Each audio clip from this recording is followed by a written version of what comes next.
Ndugu zangu wapendwa katika Kristo Yesu, ninawasalimu nyote katika jina tukufu la Bwana wetu Yesu Kristo. Siku ya leo tena tumejaliwa neema ya kuweza kuzungumza neno la Bwana tukiwa kwenye grupe hii ambayo imewakusanya watumishi wa Mungu mbalimbali kutoka nchi mbalimbali na makanisa mbalimbali. Watu wa kila aina wanakusanyikia kwenye grupe hii. Wote ninawatakia mema kutoka kwa Bwana wetu Yesu Kristo. Kabla ya kuanza somo letu la leo, hebu tumshukuru Mungu kwanza ambaye ametujalia hii neema ya kuamka tena wazima na kutupatia nafasi nzuri ya kuweza kuchangia chakula cha kiroho ambalo ni neno la Mungu. Baba wa mbinguni, acha tukushukuru kwa maana wema wako unaonekana kwetu siku kwa siku. Tumeamka tena wazima Baba, tena tunajaa furaha na neema yako iko juu yetu kwa sababu bado tungali tunasimama katika pendo lako, na kwa sababu hatuwezi lolote ila kwa neema yako tu, ndio maana tunajikabidhi mikononi mwako kwa wakati huu, ili kwamba neema yako ituwezeshe kuongea neno lako kama ipasavyo.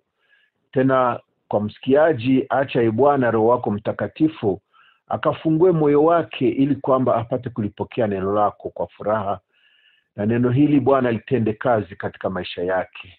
Huenda ni mtumishi wako ama ni mtu ambaye hajawahi kuonja na akasikia uzuri wa wokovu wako, basi acha neema yako Bwana iwe juu yake siku ya leo, ikasaidie kila mmoja kupokea sawa sawa na mapenzi yako. Ninajua mpango ulionao juu yetu ni mpango mwema, ni mpango mzuri, kutupatia amani, kutupatia furaha wakati tungali hai katika ulimwengu huu, lakini zaidi kutupatia matumaini ya uzima wa milele. Kwa sababu neno lako ni roho, ninaamini ya kwamba linakwenda kutenda kazi tangu sasa, na utukufu wote utakurudi wewe peke yako. Kwa jina tukufu la Bwana Yesu tunaomba na kushukuru. Amina. Ndugu zangu wapendwa, ninaamini kwamba kila mmoja anakumbuka kile tulichokiongelea ama tulichokizungumza wakati uliopita. Tulikuwa tukisema nyakati za mwisho, jinsi gani unabii ambao umetabiriwa na mtume Paulo katika waraka wake kwa Timotheo, alipokuwa akisema kuhusu habari za siku za mwisho, alieleza mambo makubwa tena ya kuleta oga, mambo ambayo yanaonyesha wazi jinsi gani siku hizo za mwisho zitakuwa ni siku za hatari. Katika siku hizo za mwisho kwa kweli itakuwa ni nyakati za hatari, kwa maana watu watakuwa wakijipenda. Unajua hawa watu ambao alikuwa akizungumzia ni watu ambao wanaishi makanisani, watu ambao wanafanya huduma kanisani, watu ambao wanaitwa kwa jina la Bwana, wale ambao wanaitwa Wakristo, watu wa Mungu. Lakini sasa katika siku za mwisho, kwa maana zitakuwa ni nyakati za hatari, anasema ya kwamba upendo wa wengi utapoa, halafu watu watakuwa wakijipenda wenyewe, wakipenda anasa ama dunia kuliko kumpenda Mungu. Ni watu wenye kujitamanisha, watu wasiotii, hawajali ukweli, ni watu wanaotafuta faida zao wenyewe. Alisema mambo mengi kama tulivyoongea katika siku zilizopita, ni wiki jana pia. Sasa leo ninataka kuendelesha tu katika somo lile, lakini huku nikisoma katika waraka wa pili wa mtume Paulo kwa Wakorinto. Waraka wa pili wa mtume Paulo kwa Wakorinto, sura ya 11, alafu tunasoma mstari wa 2 hadi mstari wa 5, halafu tunarukia kwenye mstari wa 12 hadi 15. Biblia inasema, maana nawaonea wivu wa Mungu, kwa kuwa naliwaposea mume mmoja, ili nimletee Kristo bikira safi. Lakini nachelea, kama yule nyoka alivyomdanganya Hawa kwa hila yake, asije akawaharibu fikira zenu, mkauacha unyofu na usafi wa Kristo. maana yeye ajaye akihubiri Yesu mwingine ambaye sisi hatukumhubiri, au mkipokea roho nyingine msioipokea, au injili nyingine msioikubali, mnatenda vema kuvumiliana naye. Ninarudi mstari wa 4. Maana yeye akija akihubiri Yesu mwingine ambaye sisi hatukumhubiri, au mkipokea roho nyingine msioipokea, au injili nyingine msioikubali, mnatenda vema kuvumiliana naye. Yaani hapa mtume Paulo anawaandikia wa Korinto akiwaonyesha moyo wake ambao una shauku ama una haja, moyo ambao una kusudi, moyo ambao una kusudi moja tu, yani kusudi la kumposea huyu Kristo bibi harusi ambaye ni safi. Hiyo ni nia mtume Paulo. Paulo anataka kumtengenezea Kristo bibi harusi ambaye yuko safi. Unajua huyu ni mtume wa Yesu Kristo, naye ametumwa kwa mataifa. Halafu alikokwenda amefungua makanisa ama ameanzisha makanisa. Yaani ameleta uzima ndani ya maisha ya watu. Halafu wale watu wakawa hai, wakawa watu wazima kiroho. Na unajua mtu akiwa mzima kiroho, basi moja kwa moja anageuka kiumbe kipya. Na hiki kiumbe kwa usemi mwingine Biblia inasema huyu anakuwa ni kiungo cha mwili wa Kristo. Na mwili wa Kristo wenyewe ndilo kanisa. Halafu mimi na wewe kama viungo vya mwili wa Kristo, ni sisi pia tunaitwa bibi harusi wa Kristo. Sasa kama mtume Paulo alivyokuwa akihubiri makanisani, huyu nia yake na kusudi yake ilikuwa ni kumtengenezea Kristo bibi harusi ambaye yuko safi.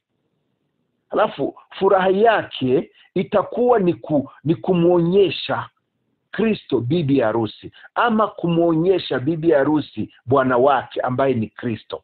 Yaani yeye yuko hapo kama mtu ambaye anakuja kupatanisha hawa wawili. Sisi watumishi wa Mungu tuko hapa kwa ajili ya kuwaongoza watu kwa Kristo. Halafu wakikutana na Kristo, hapo sisi wenyewe tunafurahi, sisi wenyewe tunabarikiwa kuona kwamba hatukufanya kazi bure. Muda wote ambao tumepoteza kuwasaidia watu, kuwafundisha watu, kuwaonyesha njia ya uzima, basi wakifikia hiyo njia ya uzima, na sisi wenyewe tunabarikiwa, na sisi wenyewe tunajisikia kufurahi, tunajisikia raha ndani yetu, kwa maana tumeokoa nafsi. Mtu ambaye alikuwa ni wa kuangamia, mtu ambaye alikuwa ni wa kupotea, lakini sasa tunamleta uzimani, kwa sababu akifika kwa Yesu moja kwa moja anapata uzima wa milele. Jina la Bwana libarikiwe. Sasa kama mtume Paulo alivyoongea kwa kanisa la Korinto, na mimi leo nazungumza, na mimi nikiwa katika moyo ule ule uliokuwa ndani ya mtume Paulo. Na mimi kweli ninapoongea neno la Mungu, nia yangu ni kwamba aonekane mtu ambaye atapokea katika moyo mkunjufu, moyo ulio wazi, moyo wenye kuwa tayari, moyo ambao unafurahia kubadilika.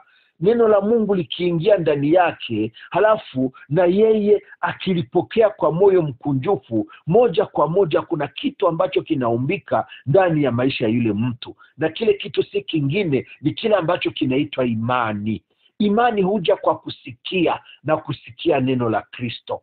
Basi ikiwa ninaongea neno la Kristo, na mimi ninatarajia ama ninataka, ningependa nione matunda, nione matokeo ya lile neno ndani ya maisha ya mtu ambaye analisikiliza hili neno. Ndio maana nimeomba Mungu atujalie neema ya kupokea sawasawa na mapenzi yake, ili kwamba Mungu afaidike, mtu yule afaidike, ila na mimi pia nifaidike, kwa sababu itakuwa ni kama kufanya kazi bure ikiwa nitaongea neno la Mungu na nitachukua muda wangu wote na kufanya kazi sijui ya namna gani ili kwamba mtu apate kusaidiwa, halafu baadaye nione kwamba hakuna yeyote yule ambaye anafaidika. Haitakuwa furaha yoyote kwangu mimi wala kwa Mungu mwenyewe ama kwa Bwana wetu Yesu Kristo mwenyewe ambaye tunamtayarishia bibi harusi.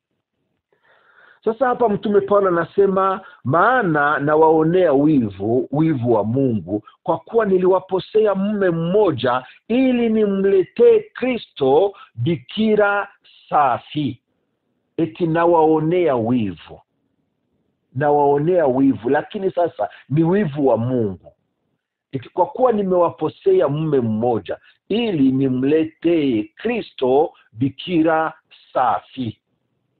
Lakini kwa mstari wa 3 sasa, hapa ndipo panaonekana shida.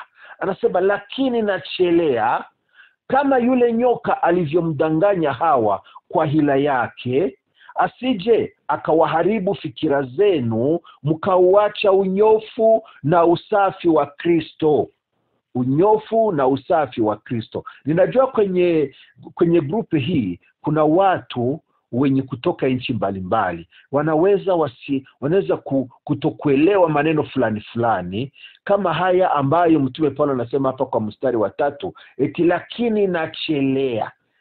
Hautamwambia mtu ambaye anaishi huko Kongo, mtu wa Lubumbashi, kama kiongozi wetu hapa Gedeon, sijui kama anaweza akaelewa kwa urahisi neno hili. Eti lakini nachelea. Au ni kama angesema lakini nahofia ama naogopa. Au naogopa. Au twende kwa Kifaransa kwanza. Tusome katika lugha ya Kifaransa kwa maana najua hapa kuna Wafaransa, yani kuna watu ambao wanaelewa Kifaransa sana. Na hii itakuwa rahisi kwao kusikia maana ama kile ambacho Mtume Paulo alitaka kusema hapa. Tukisoma deuxième épître aux Corinthiens, chapitre 11 verset 2, nasema, car je suis jaloux de vous d'une jalousie de Dieu, parce que je vous ai fiancé un seul époux pour vous présenter à Christ comme une vierge pure. Bon, au 3e verset, toutefois de même que le serpent séduisit Ève par sa ruse, je crains que vos pensées ne se corrompent et ne se détournent de la simplicité à l'égard de Christ. Hapa kwa mstari wa 3 tunasikia kwa Kifaransa iko wazi, nadhani kila mmoja hapa anasikia. Toutefois de même que le serpent séduisit Ève par sa ruse, je crains que vos pensées ne se corrompent et ne se détournent de la simplicité à l'égard de Christ.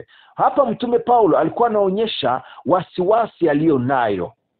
Anaogopea ama anahofia kwamba kama vile nyoka alivyomdanganya huyu Eva, anaogopa ama anahofia kwamba hata shetani anaweza akawadanganya watu ama washirika ama Wakristo wale yule bibi harusi ambaye Mtume Paulo anataka kumtengenezea Kristo. Paulo anahofia kwamba anaweza akadanganywa na yeye kama vile Eva alivyodanganywa. Unasikia kwamba hiki ni kitu ambacho kinashika moyo wa Mtume Paulo.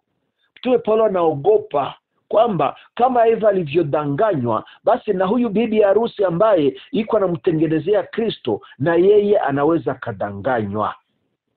Na hii ni kweli, na ni kitu ambacho kinamfikia kila mtumishi wa Mungu wa kweli. Unapoihubiri Injili, unapenda watu wakusikie na watu waipokee Injili kama ilivyo. Watu waamini neno la Mungu sawasawa na jinsi wanavyolipokea.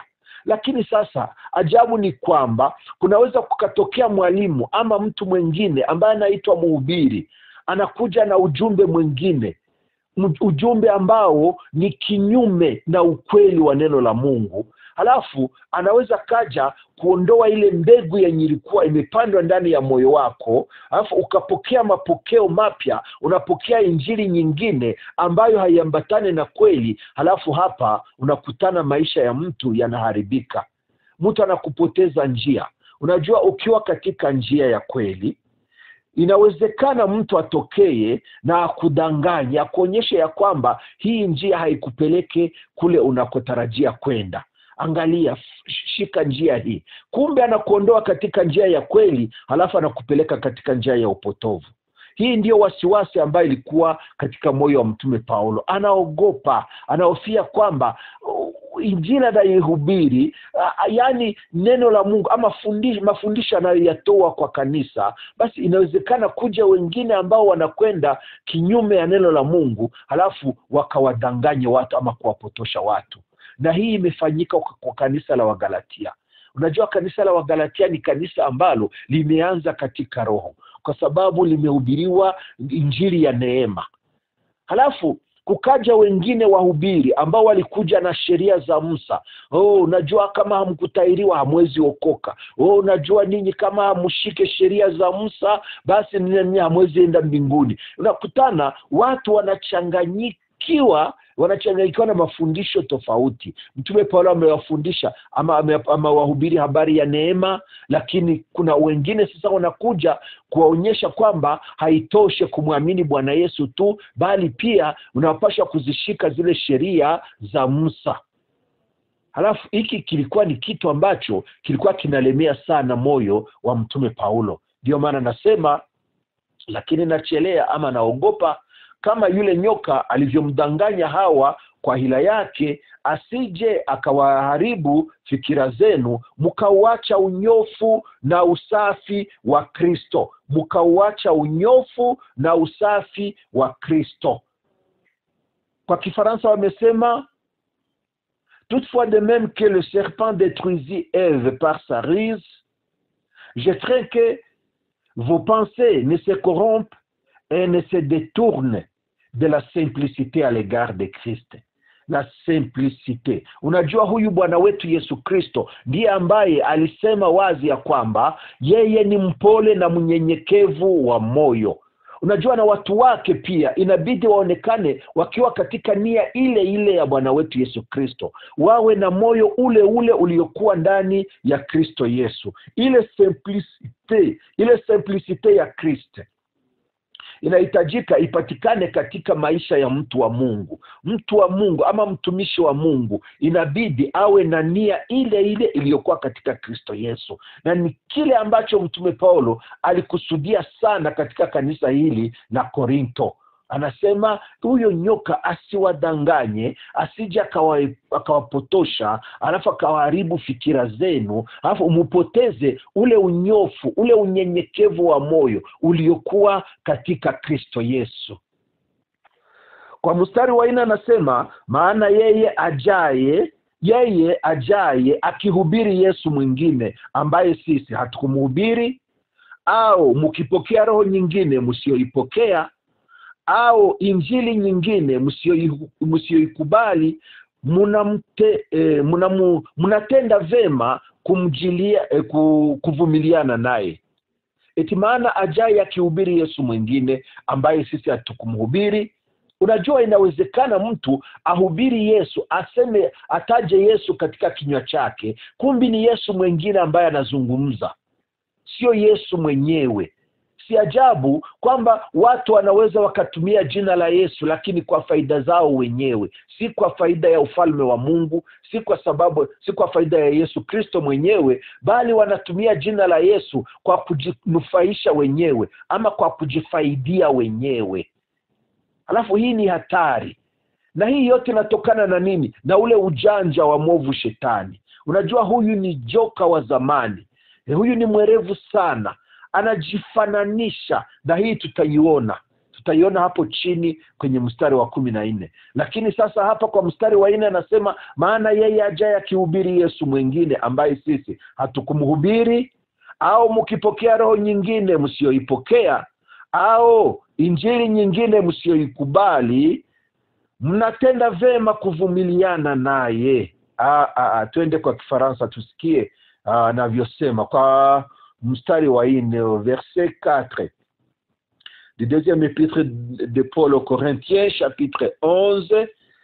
Le verset 4 dit: car si quelqu'un vient vous prêcher un autre Jésus que celui que nous avons prêché, ou si vous recevez un autre esprit que celui que vous avez reçu, ou un autre évangile que celui que vous avez embrassé, vous le supportez fort bien.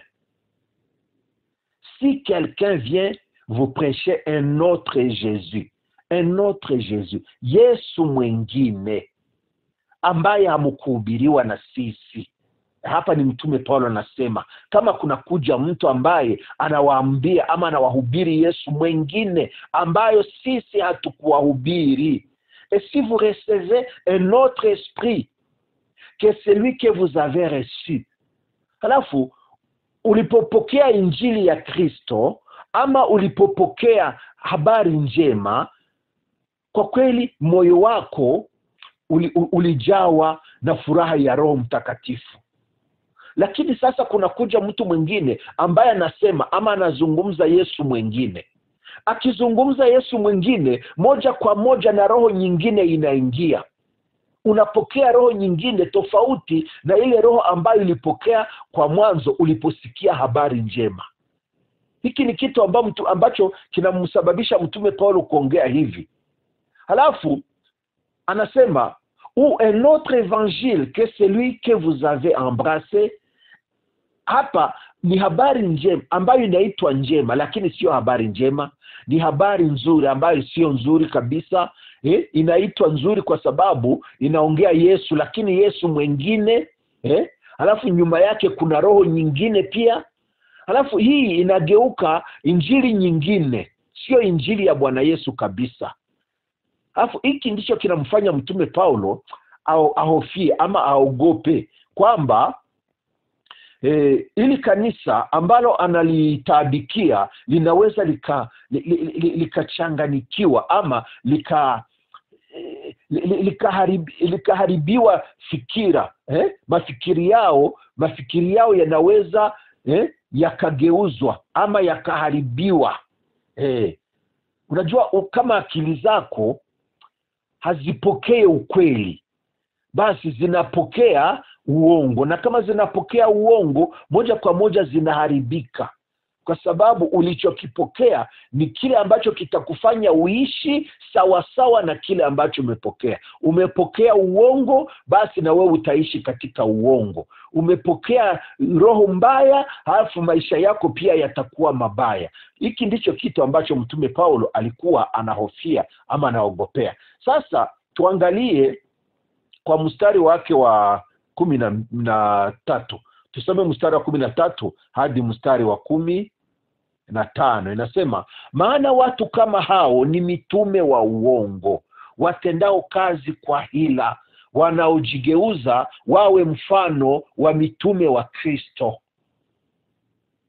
Maana watu kama hao ni mitume wa uongo, watendao kazi kwa hila, wanaojigeuza wawe mfano wa mitume wa Kristo.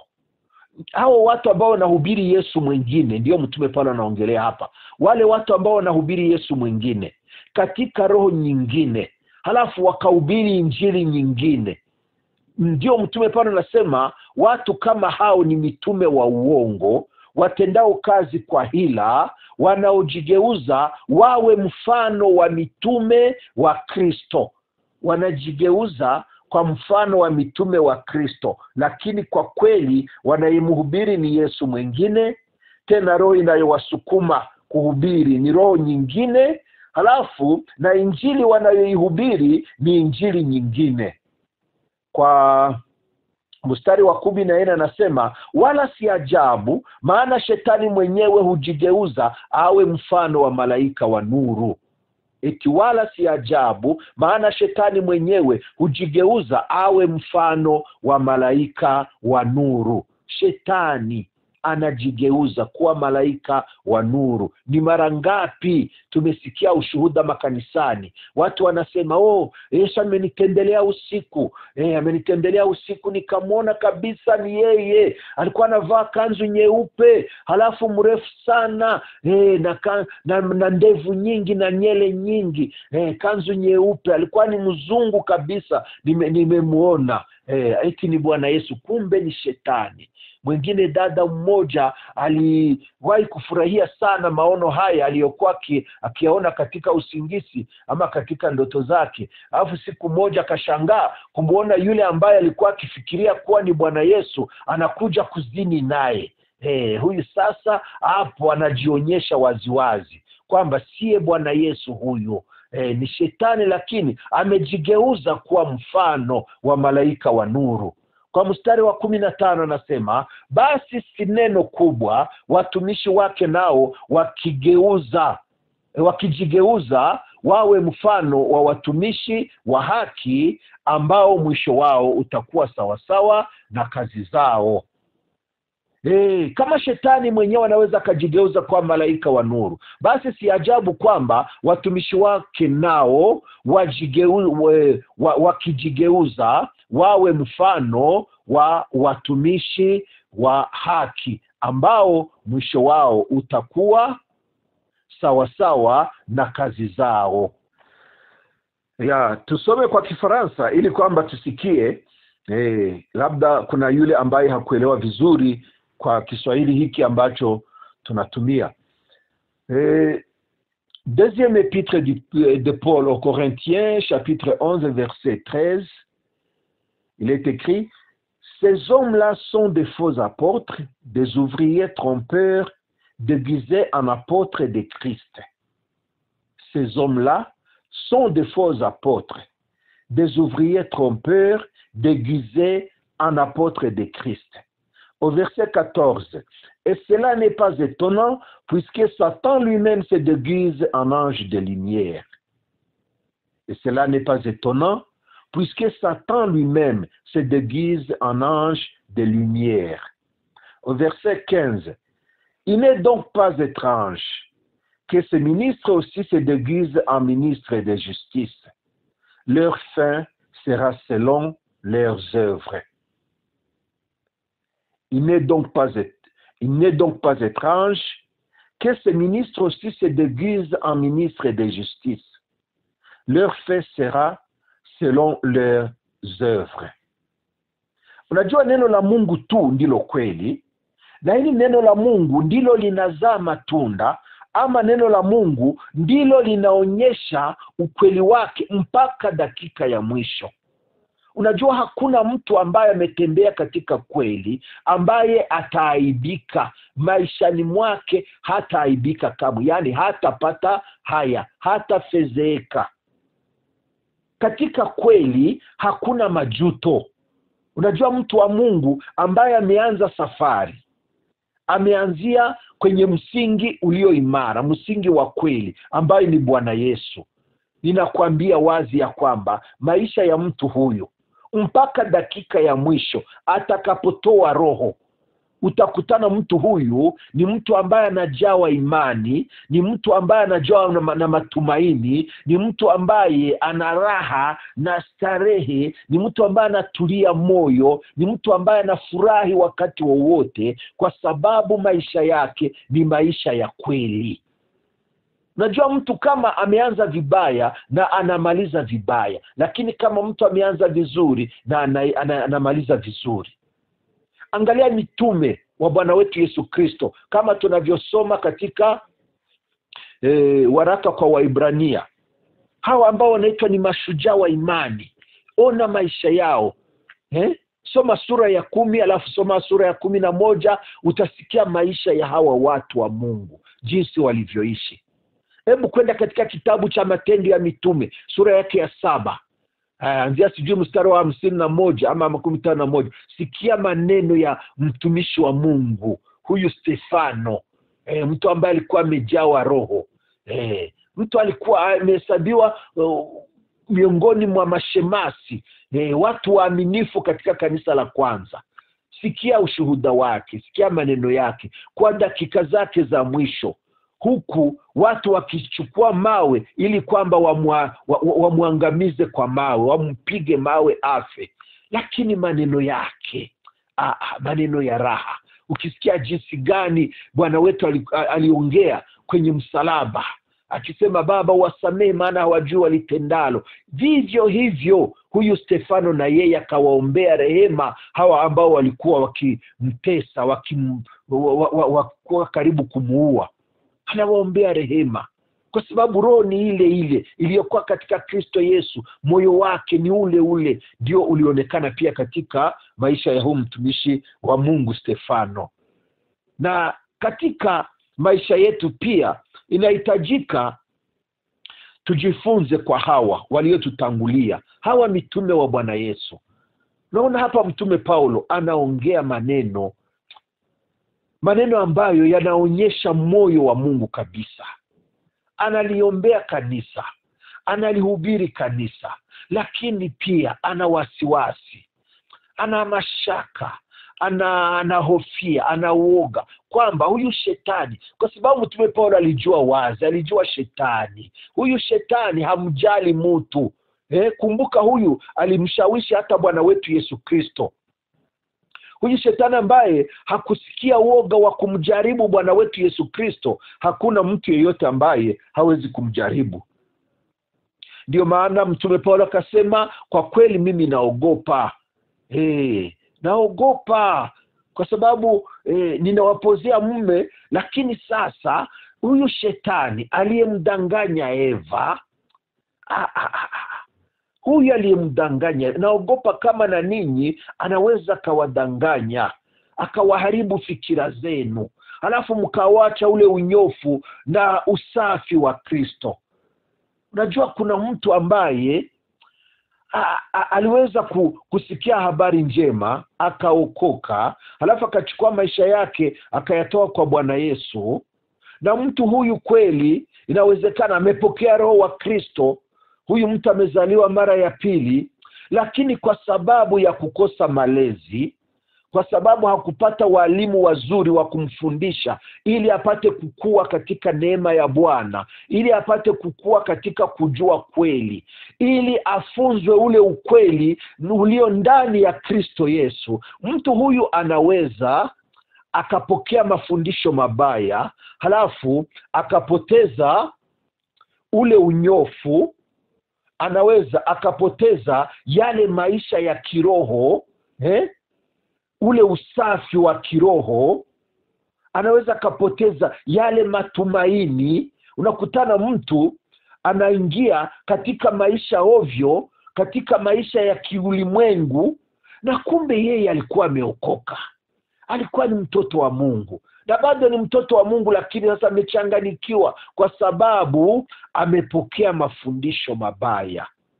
Unakutana maisha yake yanaharibika, na kumbe ni mtoto wa Mungu, tayari ameokoka. Alafu hiki ndicho kitu ambacho mtume Paulo alikuwa anapenda kuepusha kanisa la Korinto. Hapendi yule mjanja awadanganye hawa watoto wa Mungu. Ni kweli wamezaliwa mara ya pili, lakini sasa je, wataendelea katika hali ile? Wataendelea katika unyofu na usafi wa Kristo? Kabla sijamalizia somo letu la leo, ninataka kukupatia tahadhari wewe ndugu yangu mpendwa msikilizaji. Ninataka kukuonyesha watu ambao ni watu watatu tofauti, lakini wote wanaitwa watumishi wa Mungu, na wote wanaitwa wahubiri wa habari njema, na wote wanataja jina la Yesu katika vinywa vyao. Wanasema kwamba wanahubiri habari njema, wanafundisha neno la Mungu, lakini ni watu watatu tofauti. Mtu wa kwanza ni mtu ambaye anahubiri habari njema kweli, akitumia neno la Mungu, anahubiri Yesu wa kweli katika roho ya Kristo, alafu anahubiri injili ya Bwana Yesu kabisa. Huyu mtu ni mwalimu wa kweli, ni mhubiri wa kweli, ni mtumishi wa Mungu wa kweli. Sasa kuna mtu mwingine ambaye nitamuweka kushoto, na mwingine nitamuweka kuume. Halafu huyu wa kushoto, acha niseme kwamba huyu ni Musa, ni mtumishi wa Musa. Ni mtu ambaye anahubiri Torati, anahubiri sheria, yani anafundisha mambo ya Musa, ama mambo ya Wayahudi, sijui mambo ya kidini ya Wafarisayo. Yani ni mtu ambaye kwa kweli anataja Yesu katika kinywa chake na anadai kuwa amemwamini Bwana Yesu, lakini mafundisho yake ni mapokeo ya wanadamu, ni mafundisho ambayo yanajenga juu ya msingi wa sheria, zile sheria za Musa. Ni mtu ambaye anaweza kaonekana kama mtu wa kiroho, kwa maana nawaitia watu kutubia dhambi zao. Enyi wenye dhambi mwache dhambi zenu, walevi mwache ulevi, wazinzi mwache uzinzi, mtalungula kumoto, sijui mtangamia. Anasema mambo utafikiri ni mtu wa Mungu kabisa na anafundisha neno la Mungu, kumbe hamna.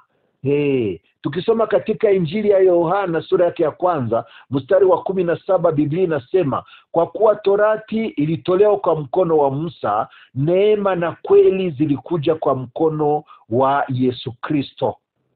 Hawa watu ni watu wawili, waliwakilisha mataifa ya Mungu kwa nyakati mbili tofauti. Musa katika Agano la Kale, huyu aliwakilisha watu wa Mungu akitumia sheria.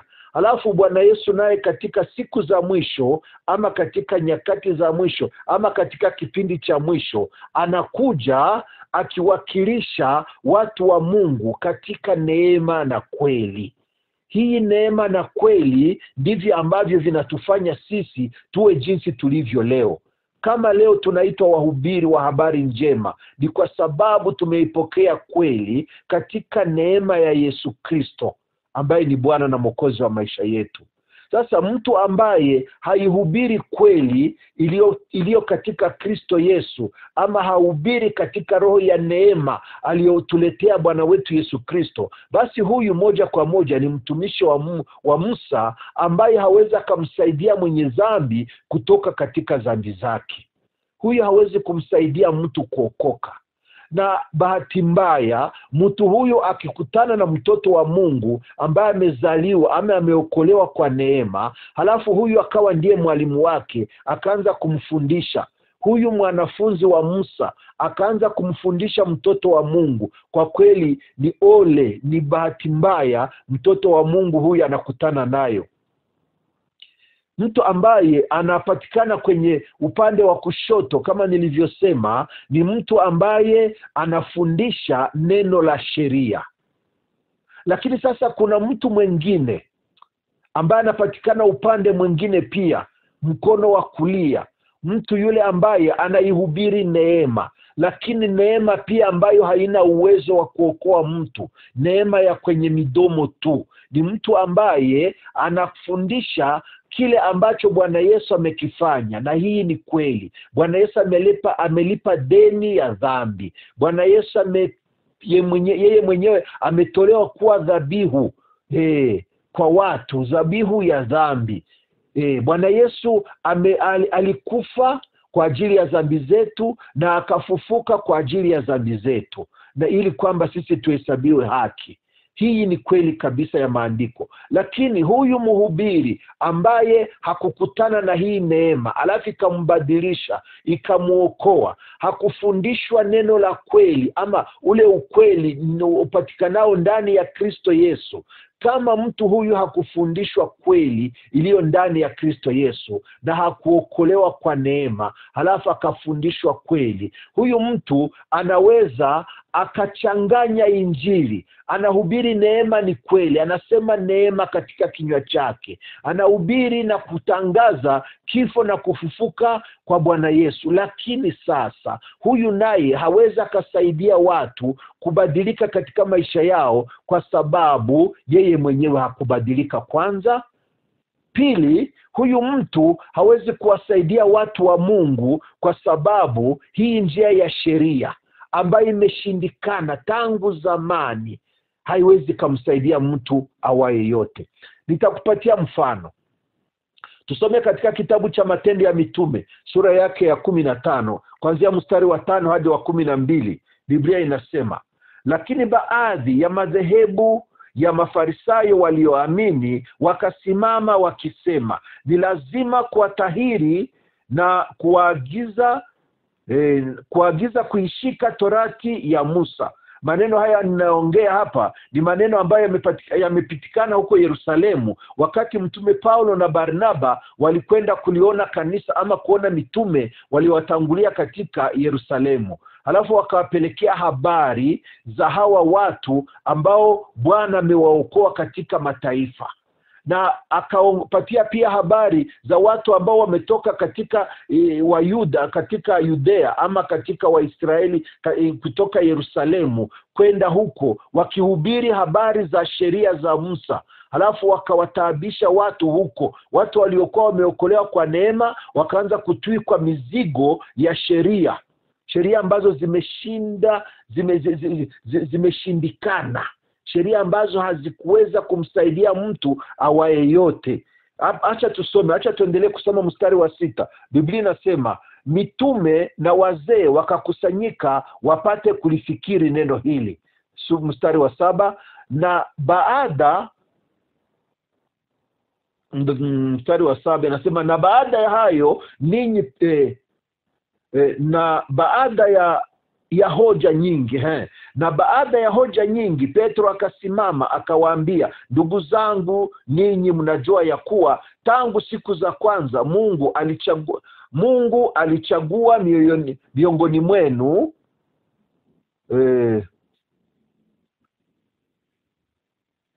nirudi tena mstari wa 7. Na baada ya hoja nyingi Petro akasimama akawaambia, ndugu zangu, ninyi mnajua ya kuwa tangu siku za kwanza Mungu alichagua miongoni mwenu ya kwamba mataifa walisikie neno la Injili kwa kinywa changu na kuliamini. Mstari wa 8, na Mungu ajuaye mioyo ya watu akawashuhudia, akiwapa Roho Mtakatifu vile vile kama alivyotupa sisi. Mstari wa 9, wala hakufanya tofauti kati yetu sisi na wao, ikawasafisha mioyo yao kwa imani. Akiwasafisha mioyo yao.